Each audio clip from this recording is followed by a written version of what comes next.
حضرت مسعود بن حراش رضی اللہ تعالیٰ عنہ کہتے ہیں کہ ہم صفا اور مروہ کے درمیان سعی کر رہے تھے تو ہم نے دیکھا ایک نوجوان آدمی کے ہاتھ، دونوں ہاتھ یوں گردن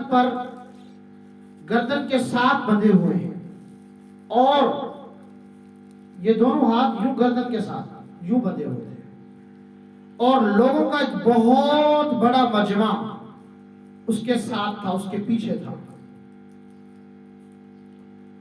اور اس کے پیچھے ایک عورت بھی تھی جو بہت سخت الفاظ استعمال کر رہی تھی، بہت غصے کے اندر بول رہی تھی۔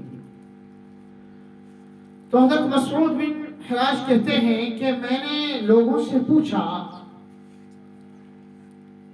کہ یہ عورت کون ہے، تو میرے پوچھنے پر بتایا کہ یہ ان کی والدہ ہے۔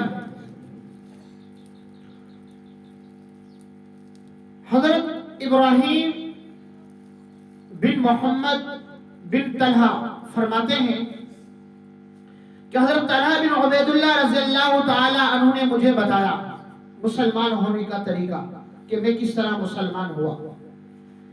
بتایا کہ میں بصرہ کے اندر ایک میلے کے اندر تھا۔ کہاں بھائی؟ میلے کے اندر تھا، بصرہ کے اندر ایک میلے کے اندر تھا۔ وہاں جب میں میلے کے اندر تھا تو ایک پادری وہاں ایک بالا خانے میں رہتا تھا، پادری جو پہلی کتابوں کے عالم تھے۔ تو اس نے کہا کہ بھائی یہاں کوئی، میلے والوں سے پوچھا، بازار والوں سے پوچھا کہ یہاں کوئی حرم کا رہنے والا ہے؟ تو لوگوں نے آواز لگائی کہ بھائی یہاں کوئی حرم کا رہنے والا ہے، اس بازار میں، اس میلے میں کوئی حرم کا رہنے والا آیا ہے؟ تو حضرت طلحہ رضی اللہ تعالیٰ عنہ فرمانے لگے کہ میں نے کہا جی ہاں میں ہوں، میں حرم کا رہنے والا ہوں۔ تو اس پادری نے حضرت طلحہ سے کچھ سوال کیے، کہا، پوچھا کہ کیا احمد کا ظہور ہو چکا ہے؟ کس کا ظہور بھائی؟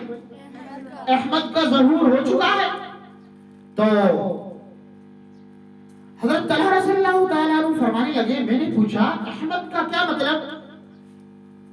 تو اس نے، پادری نے پھر تفصیل سے بتایا کہ احمد آخری نبی ہیں، احمد عبداللہ بن عبد المطلب۔ فرمایا کہ وہ حرم میں پیدا ہوں گے۔ کہاں پیدا ہوں گے؟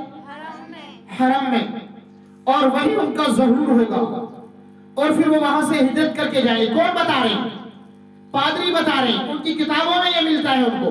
وہ پھر وہاں سے ہجرت کریں گے، حرم والے اس کو سکون اور آرام سے نہیں رہنے دیں گے، پھر وہ ہجرت کریں گے، اور ہجرت کر کے وہ ایسی جگہ جائیں گے جہاں کھجوروں کے باغات ہوں گے، اور فرمایا کہ جہاں زمین شوریلی ہوگی اور پتھریلی ہوگی۔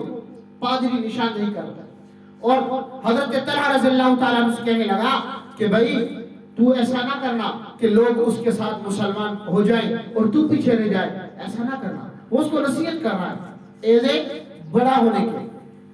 تو حضرت طلحہ رضی اللہ تعالیٰ عنہ فرماتے ہیں کہ مجھے بہت افسوس ہوا، اور میں فوراً، یعنی کہ میں ایسے بازار سے نکلا اور فوراً یعنی کہ میں اپنے مکہ کی طرف دوڑا، چلتے چلاتے آخر میں مکہ میں پہنچا۔ تو جب میں وہاں پہنچا میں نے پوچھا بھائی کوئی نئی بات ہے؟ کوئی نئی بات آئی ہو؟ علاقے والوں سے، اپنے دوست و احباب سے پوچھا، انہوں نے کہا ہاں ایک نئی بات ہے۔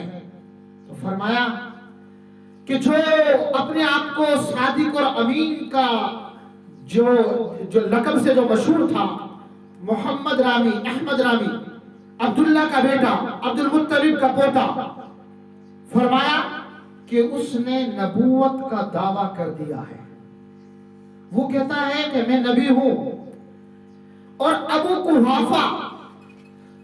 قحافہ اس کی تائید کر رہے ہیں۔ ابو قحافہ کون ہے؟ ابو قحافہ ابو بکر صدیق ہیں۔ کون ہے؟ ابو بکر صدیق کا اصل نام کیا تھا؟ ابو قحافہ۔ کیا تھا؟ فرمایا کہ ابو قحافہ اس کی تائید کر رہے ہیں. تو ابو طلحہ رضی اللہ تعالیٰ عنہ فرماتے ہیں کہ میں فوراً ابو قحافہ کے پاس پہنچا. کس کے پاس پہنچا؟ ابو قحافہ کے پاس. اس کو جو طلب تائید کی تھی اس نے کہا میں ابو قحافہ ایک جرنیل تھے تو برحال بڑے تھے. تو ابو قحافہ کے پاس پہنچا. تو جب میں اس کے پاس پہنچا تو میں نے اس کو پادری کا سارا ماجرا سنایا. جو پادری نے میرے سے باتیں کی میں نے ساری اس کو سنائی. اور ابو قحافہ سے میں نے پوچھا کہ کیا تو حضور صلی اللہ علیہ وسلم یعنی محمد احمد پر ایمان لے آیا ہے؟ تو حضور ابو بکر صدیق رضی اللہ تعالیٰ عنہ نے فرمایا کہ جی ہاں میں ہاں. آپ ایسا کرو میرے ساتھ چلو اور آپ بھی ایمان لے آؤ. وہ حق کی دعوت دیتے ہیں. جب ابو بکر صدیق رضی اللہ تعالیٰ عنہ اور حضرت طلحہ رضی اللہ تعالیٰ عنہ حضور صلی اللہ علیہ وسلم کے پاس پہنچے تو طلحہ رضی اللہ تعالیٰ عنہ ایمان لے آئے. اور ایمان لانے کے بعد سارا قصہ جو پادری نے بات کی وہ سارا سنایا. اس کے بعد جب مکہ والوں کو پتا چلا تو نوافل بن خویلد جو مشیر تھے مکہ کے انہوں نے ان دونوں کو باندھ دیا, جکڑ دیا, باندھ دیا اور باندھ کر ان کو سزا دینے کی کوشش کرتے رہے. امام بقی کی روایت ہے کہ وہ کہتے ہیں کہ حضور صلی اللہ علیہ وسلم نے یہ دعا مانگی, یا اللہ ہمیں خوالد بن نوافل کے شر سے محفوظ فرما. تو بہرحال اس کے بعد ابو بکر صدیق رضی اللہ تعالی عنہ اور حضرت طلحہ رضی اللہ تعالی عنہ طرح طرح کی سختیوں کو برداشت کرتے رہے اور برداشت کرتے کرتے ایک اپنے ایمان پہ مضبوط رہے اور اسی طرح چلتے رہے اور اپنے ایمان کی پاسداری رکھی.